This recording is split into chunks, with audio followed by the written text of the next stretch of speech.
కాపరి పచ్చని మైదానంలో నిలబడి ఉంటాడు. అతని చుట్టూ గొర్రెల గుంపు ప్రశాంతంగా మేస్తూ అతనిపై ప్రేమను చూపిస్తాయి.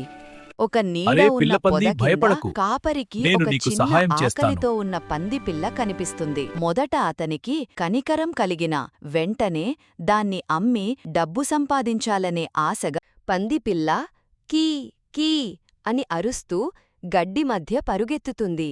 కాపరి ఆపు, దాన్ని తప్పించుకోవద్దు. పట్టుకోవడానికి ప్రయత్నిస్తుండగా నువ్వు అది ఎగిరావు ఎగురుతూ కానీ పట్టుకుంటా. తప్పించుకోవడానికి యత్నిస్తుంది. కాపరి చివరకు పందిపిల్లను పట్టుకుని తన భుజాలపై ఎత్తుకుంటాడు. పందిపిల్ల మాత్రం ఇంకా గట్టిగా అరుస్తూ తన కాళ్లను అటూ ఇటూ ఊపుతూ తప్పించుకోవడానికి ప్రయత్నిస్తుంది. కాపరి వెనుక నడుస్తున్న గొర్రెలు పందిపిల్లను చూసి నవ్వుతూ దాని గోల మరియు అల్లరిని వ్యంగ్యంగా చూస్తాయి. ఒక వృద్ధ గొర్రె పందిపిల్ల దగ్గరకు వచ్చి అది అలా అల్లరి చెయ్యడం అర్థం లేదని చెబుతుంది.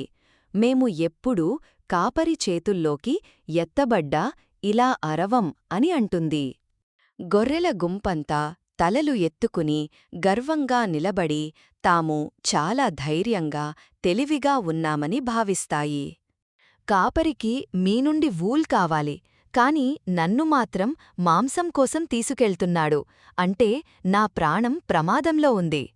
మీ ప్రయాణం సురక్షితంగా ముగుస్తుంది, కాని నా ప్రయాణం మరణంతో ముగుస్తుంది.